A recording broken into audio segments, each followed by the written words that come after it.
Hey guys, it's Jonas with the ExamRevolution team, and in this Principles of Flight video, we are going to discuss airspeeds. So what we're going to cover in this video, we're going to look at the different aircraft speeds, and then we'll be discussing these speeds. So let's start with the basic aircraft speeds and see what that is all about. Now, I don't know if you knew this, but aircraft actually have different speeds, right? So the speed of an aircraft can be defined in many different ways depending on what we want to use it for. So there are basically 5 types of airspeed if I have to sum it up. So these 5 types of speeds are IAS, which stands for indicated airspeed, then CAS, which stands for calibrated airspeed, then EAS, which stands for equivalent airspeed, and TAS, which stands for true airspeed. And then the last speed that you get is called your ground speed. Normally they use GS as an abbreviation for ground speed, but it's very rarely used. So IAS, what is indicated airspeed? This is IAS means indicated airspeed, and this is the speed that is seen on the aircraft's airspeed indicator. So there's a nice Cessna 172 panel for you. And by now you probably know that in the red box over there, that is where we can see our airspeed indicator. So that is an example of our airspeed indicator. And the speed that we see on this is what is called our indicated airspeed. Then the next one in the line will be our CAS or calibrated airspeed. And this is seen on the new generation airspeed indicators. So an example of this would be like your nice Garmin 1000 system in the Cessna 172. And now the airspeed is indicated on the glass panel inside that red box on the screen. So if I make that a little bit bigger, you'll see there's another red box, and you can clearly see there that the indicated airspeed on this example is roughly 74 knots. It's between 73 and 74 knots.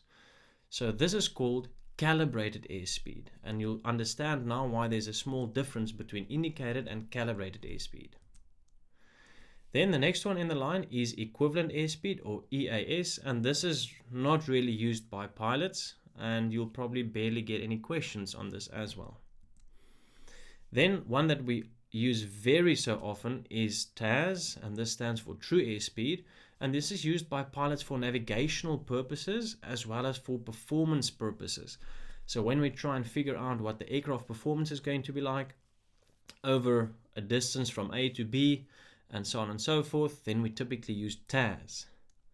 Now to see where we get TAS, so on the new generation avionics, it's very easy. That is on your PFD, so your primary flight display. It's the display on the left hand side that shows you your airspeed and altitude.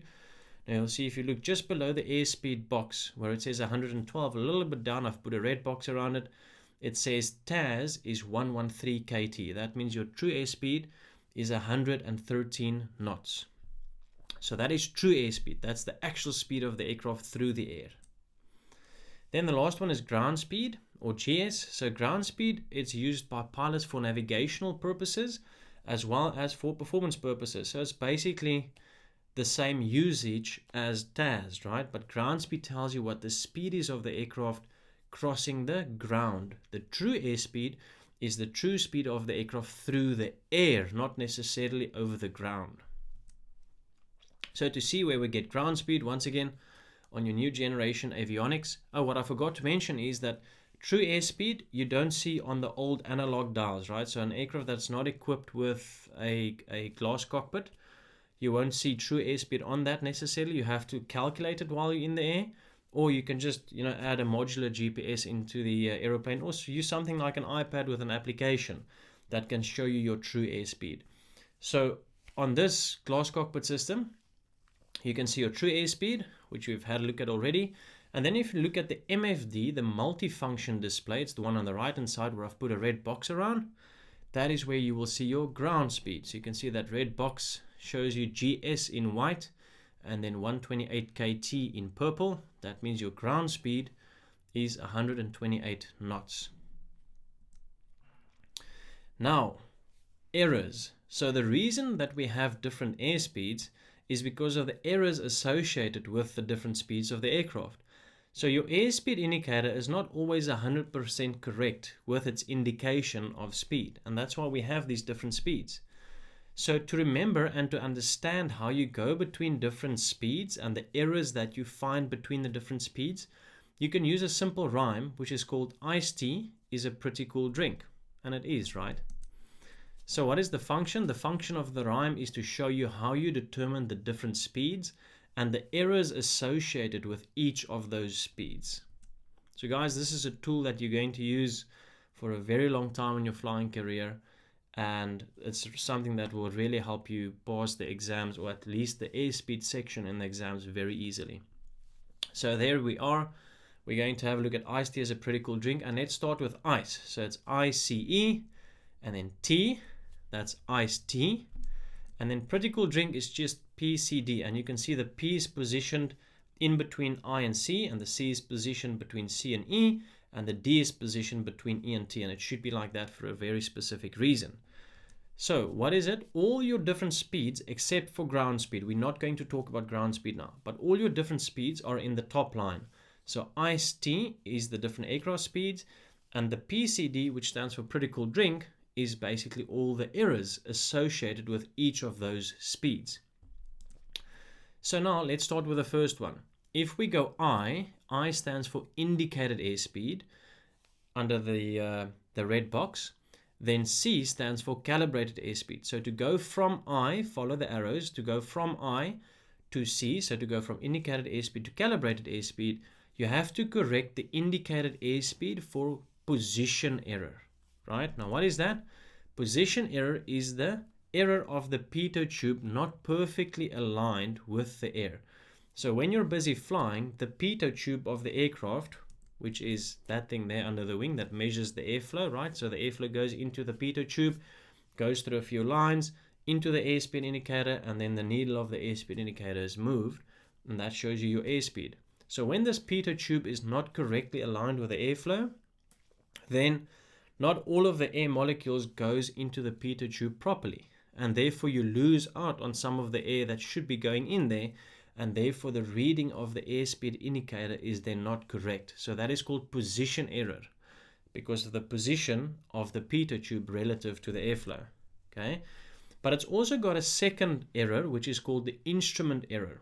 So although the rhyme only states position error in pretty cool drink, there is another one which is I, so you can maybe add a small I there if you want to. So there are two errors when you go from indicated airspeed to calibrated airspeed. And the second one is called instrument error. So this is the error caused by the gears or the needle inside the airspeed indicator. And what I mean with that is when the airflow goes into the airspeed indicator and it's supposed to move the needle. Remember, there are small little gears inside the airspeed indicator which is supposed to move the needle.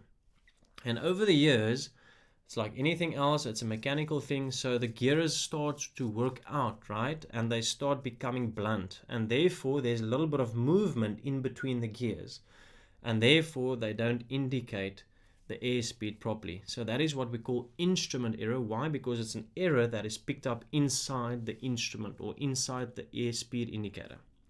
So to sum it up, to go from indicated airspeed to calibrated airspeed, we correct for two errors: position error and instrument error. Then we also get what we call RAS. Okay, now RAS is basically the same thing as CAS, right? So they also refer to CAS sometimes as RAS, and RAS stands for rectified airspeed. So the C in iced tea is a pretty cool drink in the top line stands obviously for CAS, which is calibrated airspeed, but they might talk in the exam about RAS, and you can just see it as the same thing. So RAS is CAS, which is also just referred to as RAS. So you can see it as the same thing. Now the question is, what is calibrated airspeed, or what is CAS? And the answer to this would be, it is the indicated airspeed corrected for position and instrument error. Why? Because we've seen from iced tea is a pretty cool drink that we take indicated airspeed and we correct that for position and instrument error, and then we get C, which is calibrated airspeed. Then the next one in line is, let's go one closer towards the T, because remember, T in iced tea is a pretty cool drink. T is our true airspeed. That is the actual speed of the aircraft through the air. All of the speeds to the left of the T is not the real speed of the aircraft through the air under certain conditions. Those speeds are actually speeds that are a little bit out and not 100% correct. So now we go one further. We've determined how to get calibrated airspeed from indicated airspeed. Now the next better speed or more accurate speed in line is what we call equivalent airspeed, and that's what the E stands for. So to go from calibrated airspeed or rectified airspeed to equivalent airspeed, we have to go down and up again, so past the error, and that is the compressibility error. Okay, that's what the C in Pretty Cool Drink stands for. So what is the compressibility error? Above 200 knots, air compresses when it enters the pitot tube. So when you start to fly above 200 knots, the air molecules going inside the pitot tube actually starts to compress a little bit, and they can't flow fast enough through to the airspeed indicator, and therefore the airspeed indicator then does not indicate the correct speed. So calibrated airspeed still has an error, and it is compressibility error if you fly above 200 knots.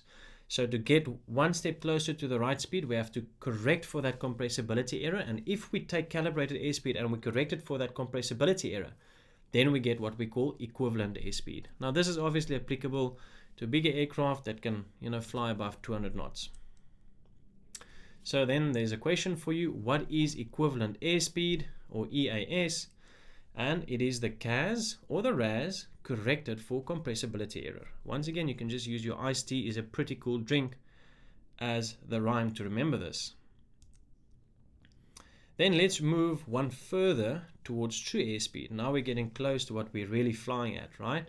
So to go from equivalent airspeed to true airspeed, we need to correct equivalent airspeed for the D, which is density error. So we have the three different errors at the bottom for Pretty Cool Drink. It's position, compressibility, and then the last one is the density error. So what is that? This is an error that is caused by low density air entering the pitot tube. So you might be thinking, well, why will I have low density air entering the pitot tube? Well, this is caused by temperature and pressure, so in other words, altitudes. So if you fly with your Cessna 172 at sea level, there's quite dense air entering the pitot tube. However, take that 172 and go and put it at 25,000 feet, then the air is not so much dense anymore, right? So there's very few air molecules then entering the pitot tube.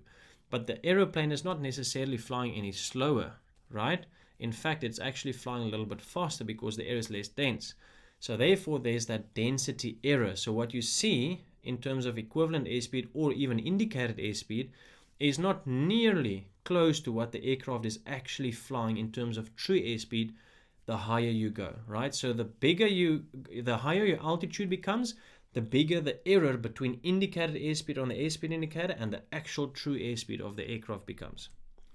So the higher the altitude, the bigger the indicated airspeed TAS error becomes. Now, once again, here's a quick question for you. What is true airspeed, or what is TAS? And the answer for this is, there are actually quite a few options. So the first option that I'll give you is, it is CAS or RAS corrected for temperature and altitude. Temperature and altitude is just density in simple terms, right? So they try and make these answers difficult, but temperature and altitude purely refers to density. So it's your CAS and your RAS corrected for temperature and altitude.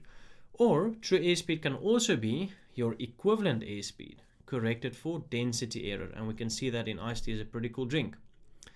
Or another option can be, it's CAS or RAS corrected for altitude. Once again, altitude just means that the density changes the higher you go and the lower you become.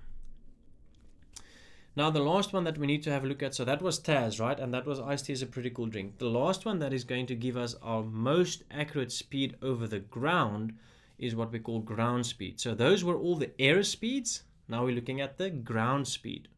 So what is ground speed? Ground speed is your true airspeed, so the actual speed you're flying through the air, corrected for wind. It is your actual speed across the ground. So let me give you an example of this. Let's imagine you're flying at 150 knots TAS. That's what KTAS stands for. 150 knots true airspeed with a 20 knots headwind will mean that you have a ground speed of 130 knots and vice versa. So you're flying through the air at 150 knots, but there's a 20 knots wind blowing from the front on the nose of the aeroplane. So obviously that 20 knots of headwind is going to make you travel slower over the ground by 20 knots. So we go 150 minus the 20, and that gives you 130 knots ground speed. If that 20 knots was a tailwind, well, now we're flying at 150 knots, and there's a 20 knots wind from behind, so it's pushing us faster over the ground, and therefore then we go 150 plus 20, so our ground speed will be 170 knots then. And obviously ground speed is what we use to calculate the flying time, right, between position A and B. Now, if we look at true airspeed, here's just a rule of thumb that you might find very helpful in the exams. So there's a 2% rule. On average, your true airspeed increases by 2% for every 1,000 foot that you climb, and vice versa. So every 1,000 foot that you decrease, your true airspeed will decrease by 2%. And an example of this would be flying at 18,000 feet. This will give you an indicated or a calibrated airspeed of 182 knots. And guys, the reason why I can give you these numbers, you'll see in the next slide, I can show you a picture. So that's where I got these numbers from. So flying at 18,000 feet will give you an indicated or a calibrated airspeed of 182 knots. And you will see that your TAS is 245 knots. Why? Because for every 1,000 foot, you can see we're at 18,000 foot. So for every 1,000 foot that we go up in altitude, the true airspeed increases by 2%. So there's an example of a photo that I took inside the PC-12 on the primary flight display. And you can see on the left-hand side in the red circle, in roughly the middle to the top left-hand corner of the screen, that's 182 knots calibrated airspeed, right? If you come to the right, where the yellow circle is, that's 18,000 feet altitude. So now if you come down and you see where the flat circle is in the bottom right hand corner, that is our TAS, you can see that's 245 knots. So if we just looked at the airspeed indicator, we would have thought, well, we're only flying on 182 knots. But no, that's not true. We're at 18,000 feet. So true airspeed increases as we go higher. And so you can clearly see that our TAS is 245 knots. So that's like a 60 knots difference, right? And then while we're at this picture, I might as well just show you the ground speed quickly. So you can see if you go one up above true airspeed, it says GSPD, that's your ground speed. And that in this case was 189 knots. Why? Because you can see that there's a wind blowing on the nose of about 60 knots. Now these things are not perfect. They're close to perfect, but normally you would take your TAS of 245 minus your headwind component of 60, and then you would get your ground speed. Sometimes the algorithm of these very fancy glass cockpits are not always perfectly correct. They might be out by 1 or 2 or 3 knots sometimes, especially if you've got a strong headwind and also a strong crosswind. That's probably what happened in this case. But clearly you can see you get all of your speeds here. Calibrated airspeed, true airspeed, ground speed, and you can obviously see the altitude. So let's move on to V speeds. We've basically covered the basics of airspeeds and obviously ground speed as well. You should understand that, guys. That's really important for the exams. So let's move on to what we call V speeds. So what is V speeds?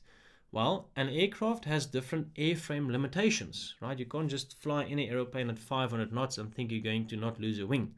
So it's got different airframe limitations, and there is a speed for each of these limitations. For instance, a maximum speed at which you can extend the gear of the aeroplane, if it's got extendable gear obviously, or your maximum speed at which flaps can be extended, right? You can't fly at 500 knots and just lower the flaps and not think they're going to get ripped off, right? So we've got certain limitations that we need to stick to, and we use our V speeds for that.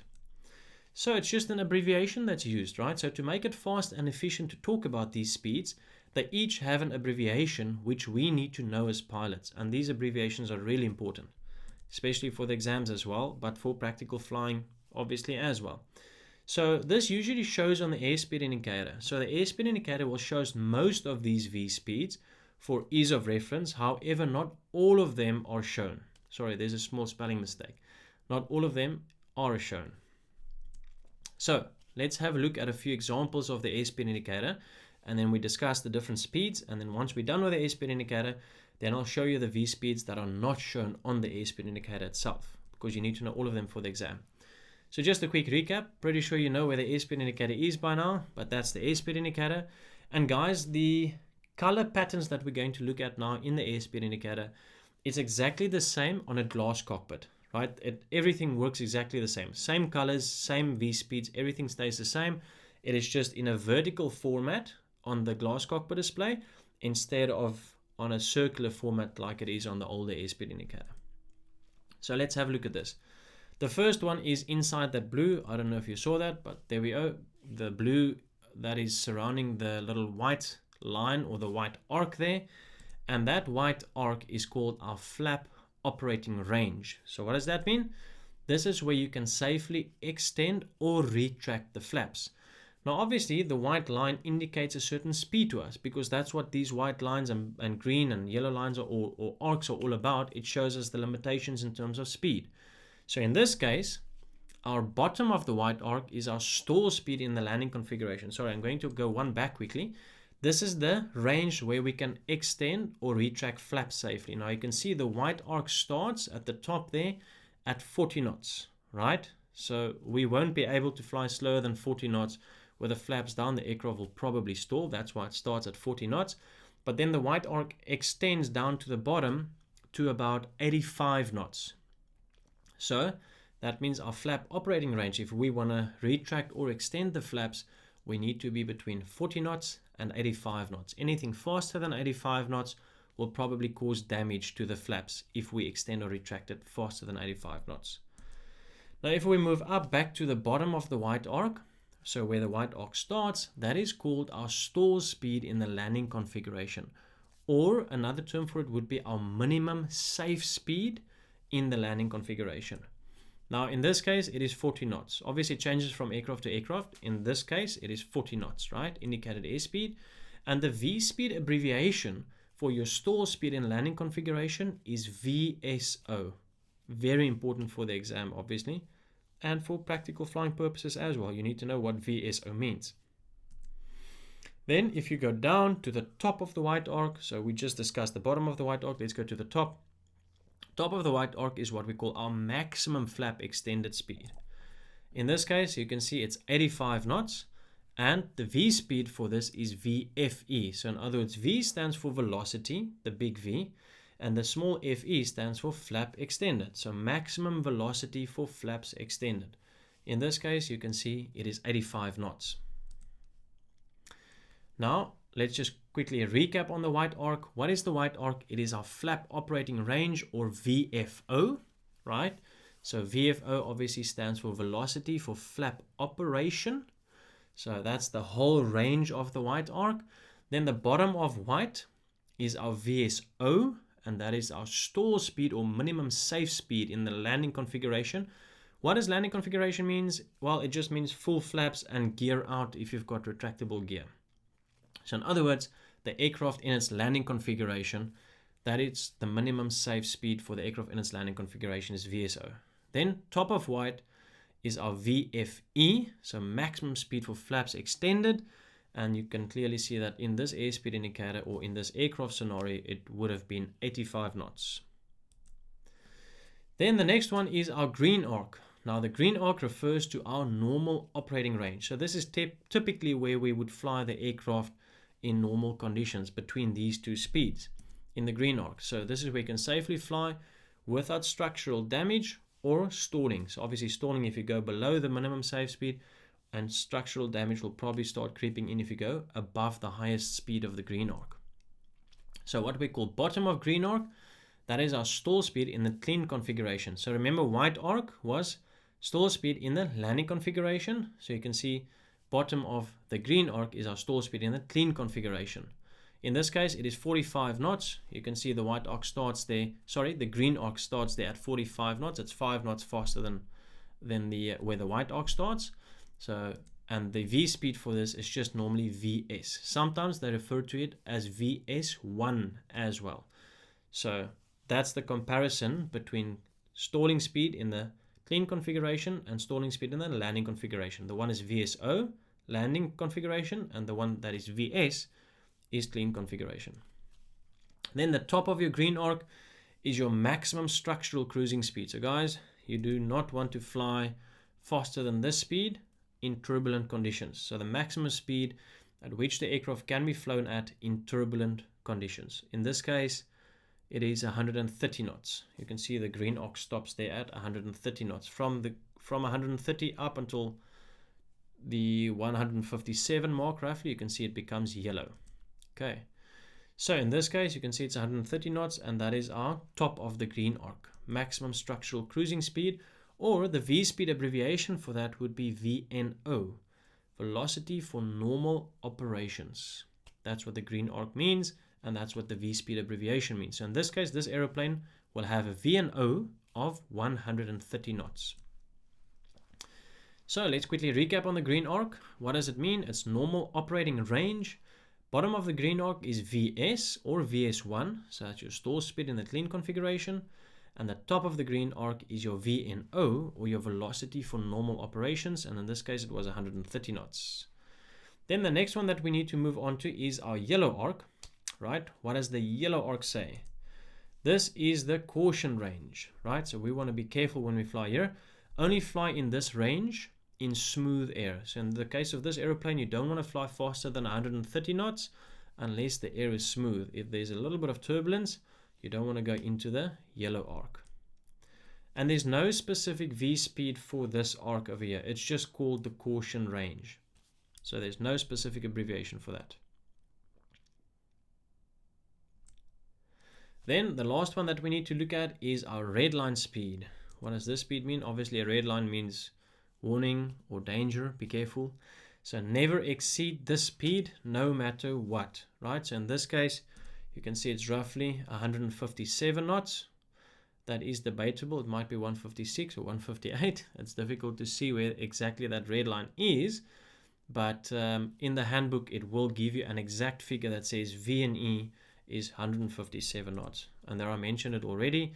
The V speed for the red line is your never exceed speed, and that's VNE, velocity never exceed. So never ever fly faster than that speed. So red line, never exceed this speed as it may cause structural damage. You might lose a wing or a pitot tube or something. So you don't want to fly faster than that speed, and the V speed abbreviation is VNE. Guys, these are really important for the exams. So if you want to take a moment and maybe pause the video to have a look at all these speeds. Top right VSO, then VS, VS1, then VFE, maximum flap extended speed 85 knots. VNO is normal operating speed 130 knots in this case. Yellow arc is your caution range, and then your red line is VNE, never exceed speed, in this case roughly 157 knots.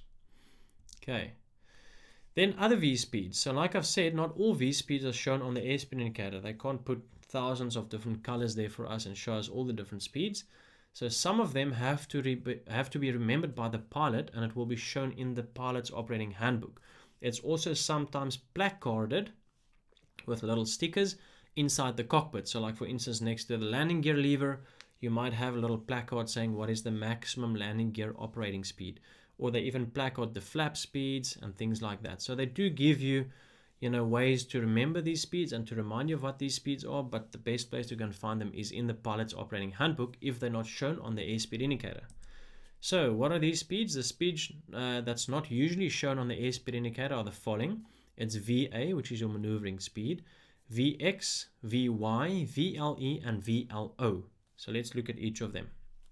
The first one, VA, I already gave you that, is your maneuvering speed. So the maximum speed at which you can use full control deflection. Above this speed, it may cause structural damage. Let me give you a practical example. Let's say your VA, maneuvering speed, for a specific aeroplane is, let's just say 150 knots, right? Now you cruise at 150 knots. If there's a bird or another aeroplane flying, suddenly in front of you, and you need to really turn sharp with the ailerons and you have to pull the nose out of the way to get away from this aeroplane, then you will probably not damage the structure of the aeroplane because you're flying at your maneuvering speed or below. However, if your maneuvering speed is 150 knots and you're in a dive and you're doing 180 knots and suddenly there's a bird or another aeroplane or something that just jumps in ahead of you, and you now need to use ailerons and get the nose out of the way, well, then you might bend the wing or bend the structure of the aeroplane a little bit because you're flying above the maneuvering speed. So this is the maximum speed at which you can fly and use full control deflection. So it's always good to keep this speed in mind when you have turbulent conditions. You want to be careful. Or when you're doing, for instance, steep turns, things like that. When you're busy practicing steep turns, keep the maneuvering speed in mind. Then Vx is the best angle of climb speed. So what does this give you? This is the speed that will give the steepest climb angle, and you will gain the most altitude for the smallest ground distance cover. So in other words, you gain the most altitude for the smallest horizontal distance traveled. That's what Vx is, and more on that in the climbing video. Then Vy is the best rate of climb speed. So they're almost similar, but the one is angle and the one is rate. So the one is against time and the other one is against angle. So best rate of climb speed, this is the speed that will give you the highest rate of climb per minute. So this speed will get you to your altitude fastest. So we talk about best rate of climb speed. If you fly at that speed, that is the speed that is going to give you the best feet per minute climb on your vertical speed indicator. More on that in the climbing video. Then VLE, this is our maximum landing gear extended speed. So LE stands for landing gear extended under the V, right? So maximum landing gear extended speed is the maximum speed at which you can fly with a landing gear already extended. Not extending, extended, so it's already out. So once the landing gear is out, then you can start flying at a specific speed. You're just not allowed to go above that speed, only at that speed or below. Then you get what we call VLO, and this is the maximum landing gear operating speed. That's what LO stands for, landing gear operating speed. So this is the maximum speed at which you can operate, so extend or retract the landing gear. So you can see there's a difference. Once the gear is out and they're down and locked, then you can usually increase your speed a little bit. But when the gear is operating, either coming in or extending, remember there are motors that's driving this gear and there are gear doors that's moving as well. You don't want to fly too fast when you're busy operating the gear, and that's why they put a maximum operating speed for the landing gear as a limitation in the pilot's operating handbook. So those are basically the V speeds, right? And that's it from my side, guys. Thanks for watching this airspeeds video, and see you in the next one.